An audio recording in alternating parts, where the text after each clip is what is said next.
Kinabukasan maaga akong nagising dahil sa biglaang pagbaliktad ng sikmura ko. Nanakbo ko papasok ng banyo at kaagad na dumuwal sa lababo. Napahawak ako sa aking tiyan at kulang na lang bumagsak ako sa panghihina, dala ng pagsusuka. Ang sakit.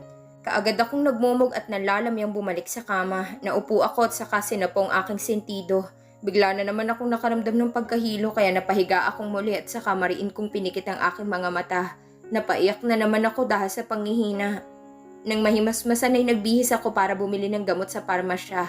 Baka umabot pa ito sa kung saan kung hindi ko iinuman ng gamot. Hindi ko gustong maging pahirap at alagain sa kanila. Nag-jacket ako dahil madilim pa at baka malamigan na naman ang sikmura ko at masuka na naman ako. Gising na sina mama at papa pero hindi ko na lang sila pinansin at dire-diretso akong lumabas sa aming bahay. Naglakad lang ako patungo sa pharmacy. Medyo mahaba ang pila kahit madaling araw pa lang kaya naghintay pa ako ng ilang minuto bago ako nakabili ng gamot. Nilagay ko yun sa aking bulsa at saka naglakad pabalik sa bahay. Nakakita ko ng bench at nakaramdam ako ng katamaran kaya na may naupo muna ako ron. Mabuti na lang at dala ko ang earphones at cellphone ko. Ipinikit ko ang aking mga mata habang dinadama ang awiting pinakikinggan ko. Sobrang sarap sa pakiramdam ang ganito na nakaupo lang habang malamig pa ang hanging tumatama sa akin. Naisandal ko na lang ang aking likod sa bench para makapag-relax. Tumayo na ako makalipas ang 10 minuto dahil naaalala ko may pasok pa pala ako sa trabaho. Napako ang tingin ko sa isang iskinita nang makita kong isang babae at lalaki. Tinanggal ko ang earphones ko at nalaki ang mga mata ko nang malamang humihingi pala ng tulong ang babae. "Tulungan niyo ako! Bitawan mo ako! Tulong!" Sigaw ng babae kaya nagmamadali naman akong tumakbo papunta sa eskinita para saklolohan ng babae. "Hoy! Anong ginagawa mo?" Tawag pansin ko na ikinatigil ng dalawa. Mas bumilis ang paglapit ko sa kanila nang mahagip ng aking paningin ang kumikislap na bagay na hawak-hawak ng lalaking kawatan. "Sino ka ba? Bakit nangingialam ka rito? Gusto mo rin bang masaktan?" Napahinto ako sa harapan ng lalaki dahil itinutok naman ito sa akin ng kutsilyo. Doon ko lamang din naisip ang ginawa ko. Inihahain ko ba talagang sarili ko sa kapahamakan? Lately, hindi ko talaga ginagamit ang utak ko.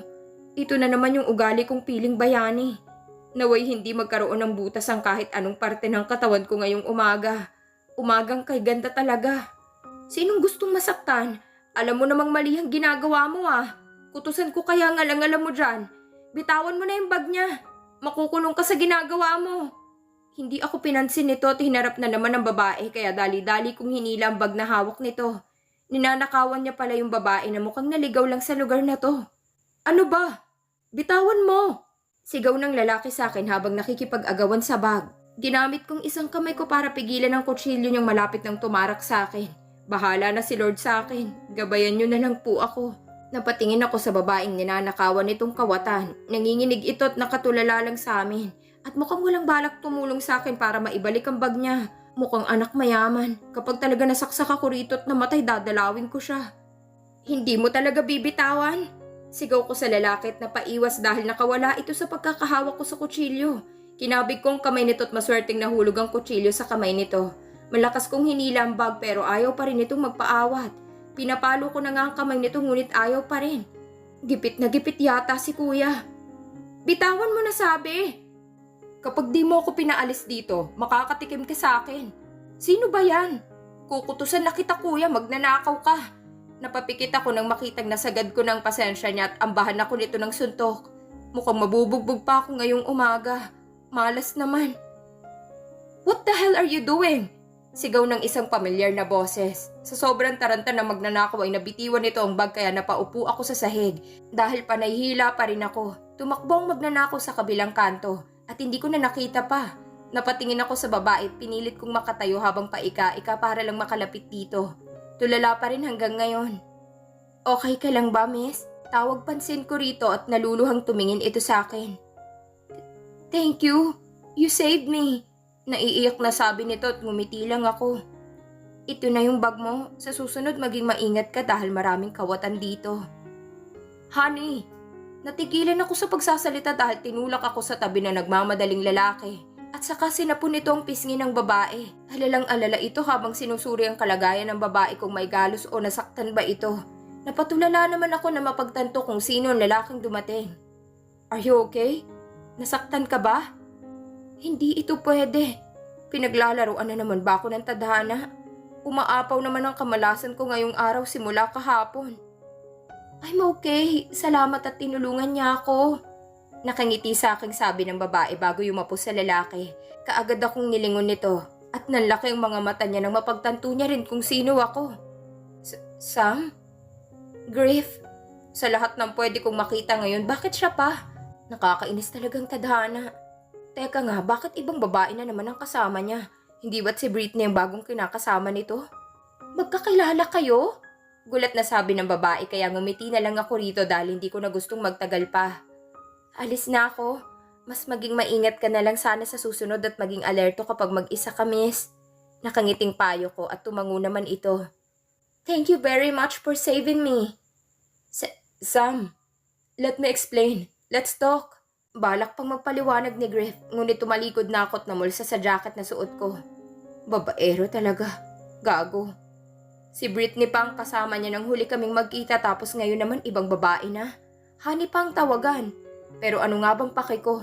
Buhay niya yon at dapat wala na akong pakiroon. Labas na ako at problema na lang nila yon. Mahaharot sila. Hanggang bahay hindi ko maiwasang mainis. Kahit na galit ako sa ginawa nila ni Britney sa akin, hindi ko rin naman maaatim na matuwa na niloloko na rin siya ng hayop na si Griff. Dahil alam ko ang pakiramdam ng niloloko. Totoo pala yung once a cheater, always a cheater. Ang lakas manloko, mukha naman siyang chonggo. Dumiretso ako sa kusina para kumuha ng tubig sa ref. Pagkabukas ko ng ref ay tubig lang sanang kukunin ko. Pero natakam ako sa namataang kong black forest cake na nakalagay doon. Inilabas ko yun dahil kagabi pa ako natatakam sa cake. Kumuha ako ng platito at tinidor at saka kumuha ng isang slice. Yummy! Habang sumusubo ako ng cake, napaisip ako sa mga bagay-bagay. Mabuti na lang at hindi ko sinunod ang gustong ipagawa sa akin ni Mama. Kahit anong mangyari, hindi ako magmamakaawang balikan ako ni Griff. Dahil isang malaking sampal sa akin yon at sa napakataas kong pride. It's a no for me. Dahil naaalala ko na naman ang mga pangyayari kanina. Hindi ko na tinapos ang pagkain dahil nawalan na ako ng gana at kaagad umakyat sa kwarto para maligo at mag-ayos para sa pagpasok ko sa trabaho. Nakakawalang gana talaga pagmumukha ni Griff.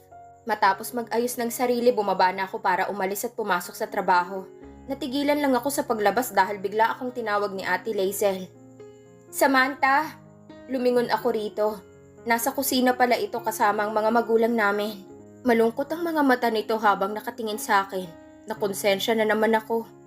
Ate, mag-almusal ka muna bago ka pumasok sa trabaho.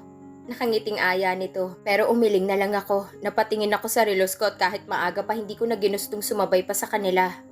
Hindi na po ate, salamat na lang. Tumayo ito sa pagkakaupo at lumapit sa akin. Tipid itong ngumiti bago bumulong sa aking tenga. Pag uwi mo, pasok ka muna sa kwarto ko. Marami akong pasalubong sa'yo, hindi ko na naibigay kagabi. Nakangusong sabi nito at natatawang tumango ako.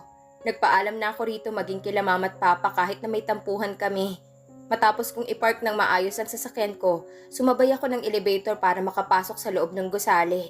Akala ko tahimik na ang araw ko ngunit pagkabukas pa lamang ng elevator ay nakita ko na agad sa dulo ng hallway si Britney. What a good day talaga. Binaliwala ko na lang at naglakad ako pa sa lubong dito dahil ito lamang ang daan. Nilagpasan ko na ito ngunit hinila pa rin ito pabalik ang braso ko. Kaya lihim na lang akong napamura. Tumingin ako rito, tinaasan ako dito ng kilay. Kaya napatawa ko at hinila pabalik ang braso ko. Iba talagang tapang ng mga ahas. How's your life without Griff and I? Miserable? Tanong nito habang natatawa pa kaya napamaang ako. Perfect and peaceful. Sino ka ba? I'm perfectly fine without you and Griff. Hindi kayo kawalan sa buhay ko at hindi ako magiging miserable dahil lang sa inyong dalawa. Well, si Griff ang kawalan sa'yo, hindi ba? Paano ng business niyo, Sam? Wala na kayo ni Griff. Mapang-inis na sabi nito kaya ngumisi ako. Ano namang kinalaman mo doon? Naapektuhan ka ba? Mind your own fucking business, Britney. Natatawang sabi ko at tatalikuran na sana siya pero humabol pa ito. Kaya lang naman kayo nagtagal ni Griff dahil para lang sa business yung gustong-gusto mong maisalba. In short, manggagamit ka lang din. Isang malakas na sampal ang pinakawalan ko sa pisngi nito dahil nasagad na ang pasensya ko. I guess sisirain ko na lang talaga ang araw ko.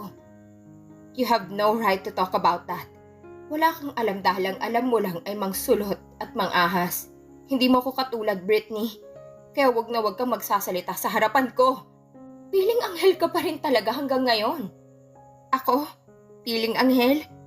Pagtitimpihan tawag dito. Baka gusto mong magkamayan kayo ni Satanas ngayon. Pakilala na ba kita? Gusto mo?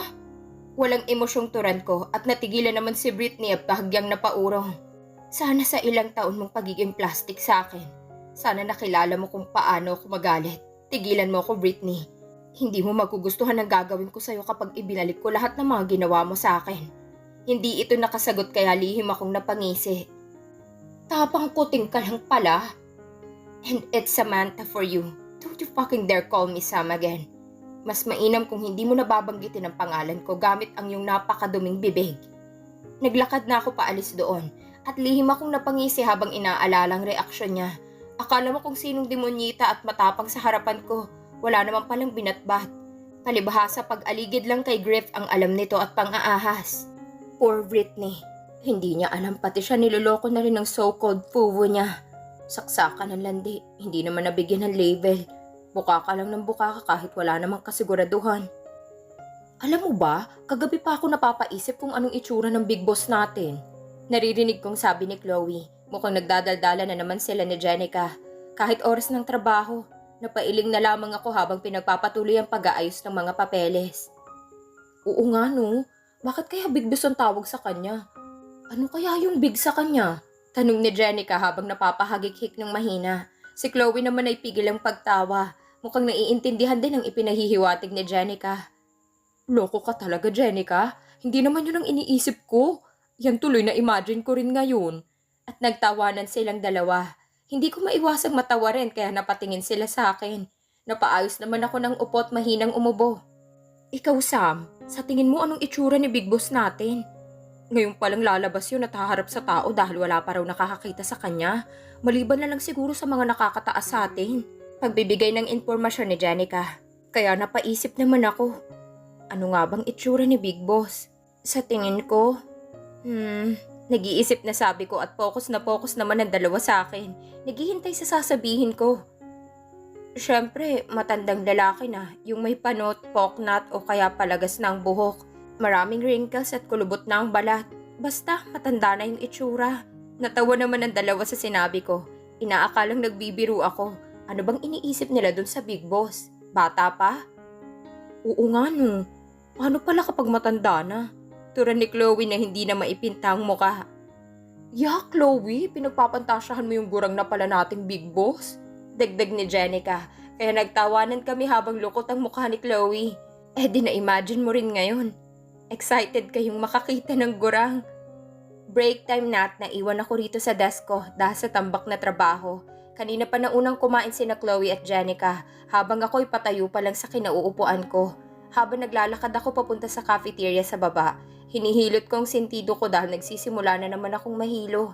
Nanindig ang balahibo ko sa batok para bang may nagmamasid sa akin, kaya't inilibot ko ang aking paningin. At dumako yun sa isang lalaking naka-formal attire. Saglit ko itong pinakatitigan at nagulat ako nang maalalang siya ang lalaking lumabas sa itim na sasakyan kahapon. Kaagad akong napaatras nang maglakad ito papalapit sa akin. Excuse me, ma'am. Can I ask you some questions? Kumalma ako nang magsalita ito. Tumango ako para makaalis na ako at makalayo na rito. Are you Samantha Capri Samandejas? Nangunot ang noo ko habang tumatango. Humawak ito sa earpiece niya at parang may kinakausap. Hindi naman ako makikidnap dito, hindi ba? Nasa loob ako ng building. Marami namang magiging witness in case. How are you, ma'am? Kahit nalilito sumagot na lang ako. I'm perfectly fine. Tumangu-tango ulit ito saka tumingin sa itaas kaya sinundan ko ang tingin nito. Nakatingin ito sa isang CCTV habang tumatango. Confirmed, sir. Siya nga po. Nagpaalam ito at umalis na sa daraanan ko. Litong-lito ako kaya hindi na ako nakagalaw sa kinatatayuan ko. Wala sa sariling napatingin ulit ako sa CCTV at nangilabot ako nang maisip na may kanina pa nakatitig sa akin doon at sinusuri lahat ng galaw ko. Matapos akong kausapin ng binatilyo ay nagmamadali akong dumiretso sa cafeteria. Pagkatapos kong bumili ng gusto kong pagkain ay nagmasid ako at hinanap ang lamesang inuukupan ni na Jenica at Chloe. Nakita ko naman agad ng mga ito dahil kinawayan ako ng mga ito para matawag ang aking pansin. Ang akala namin wala ka ng balak bumaba para kumain. Napansin kong hindi pa nila nagagalaw ang pagkain nila kaya napakunot ang noo ko. Hinintay ba nila ako? Bakit hindi pa nababawasan yung mga pagkain nyo? Kanina pa kayo rito ah. Malamang hinintay ka namin dyan. Mamaya kapag kumain agad kami magtampo ka kasi hindi ka hinintay. Pairap na sabi ni Chloe kaya napangisi na lang ako. Inismiran lang ako ni Jenica. Umupo na ako at saka lang sila nagsimulang kumain kasabay ko. Thank you sa paghihintay. Kaya rin ako natagalan kasi may biglang humarang na lalaki sa akin kanina dun sa hallway. Pagbibigay alam ko sa kanila at natigilan naman sila sa pagsubo. Nabaling ang tingin nilang dalawa sa akin. Ha? Lalaki? Hinarang ka? Tumango ako at nagsimulang magkwento. Tinanong ako kung pangalan ko raw ba Samantha. And sobrang weird kasi tinanong niya ako kung kamusta na raw ba ako. Natahimik ang dalawa at nagkatitigan sabay tawa. Napailing naman ako sa naging reaksyon nila. Paniguradong kabalbalan na naman ang nasa isip nilang dalawa base sa tawa nila. Gagi, baka type ka lang. Palibhasa, ilang buwan ka nang walang jowa kaya ka napapraning, Sam. It's your time na para madiligan. Napanguso naman ako. Kahit kailan talaga hindi ito matitino kausap.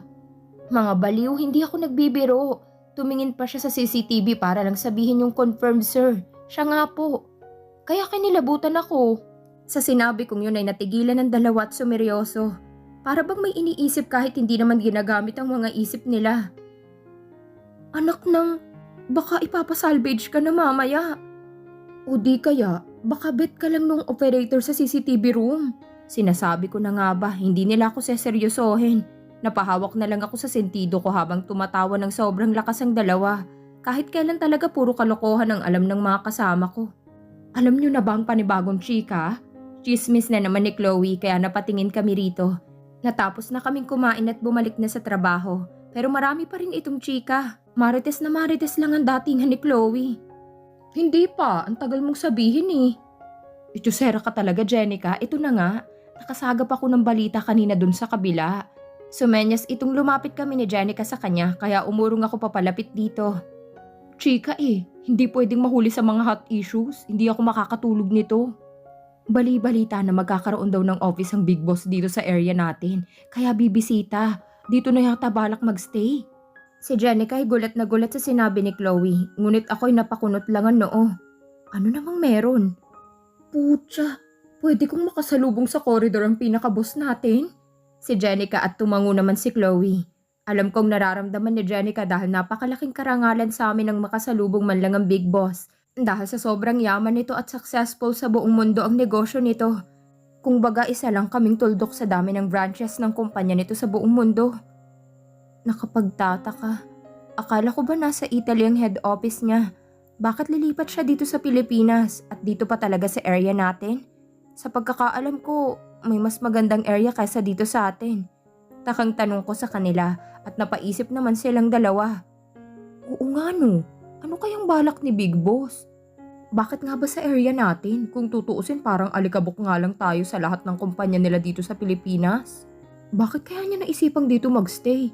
Natigil kami sa pagsasalita at napaisip ng matindi dahil sa biglaang pagdedesisyon ng may-ari ng kumpanya. Sa bagay mayaman siya kaya kahit anong trip niya pwede niyang gawin. Guys, may kakapasok lang na balita. Maanghang na balita, umuusok pa sa sobrang bago. Sigaw ng isang kasamahan namin kaya napalingon kami dito para itong maiihi sa sobrang paglilikot nito. Ngiting-ngiti na akala mo nakapulot ng 1,000 sa daan. Ang tagapagmana na pala ng kumpanyang magpupunta rito sa area natin. Ang bagong CEO o Big Boss na ang pupunta rito at maglalagay sa area natin. Napasa na pala rito ang buong kumpanya kaya siya nang lilipat dito. Napuno ng bulungan at ingay ang buong lugar dahil sa balita. Napaisip ako dahil sa mga nangyayari. Anong trip ng bagong boss? Tagapagmana? It means bata pa? Nagkatitigan si Jenica at Chloe sabay tili na akala mo wala nang bukas.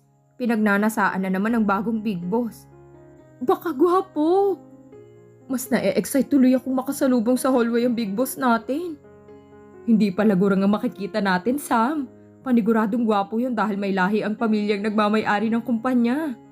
Inalog-alog ako ni Chloe kaya pinigil ko ito. Hindi ako natutuwa sa balita. Kinakabahan ako sa hindi ko malamang kadahilanan. Sino bang Big Boss namin? Tamad na tamad akong pumasok sa opisina ngunit kailangan kong tumayo para pumasok dahil ngayong araw bibisita at mananatili sa aming area ang CEO ng kumpanya. Nagmumug ako ng tubig galing sa gripo pagkatapos kong sumuka dahil ito na naman na nagpatayo sa akin sa higaan. Yamot na yamot ako pati sa sarili ko'y naiinis ako ngayon. Ang sarap manakit. Kailan ba kasi mawawala tong pananakit ng sikmura ko? Naligo na lamang ako saka nagsuot ng formal na damit para sa maayos na pagsalubong sa aming boss. Lumabas na ako ng kwarto at kaagad na bumaba pero tinawag ako ni Papa. Kaagad akong lumingon sa kusina.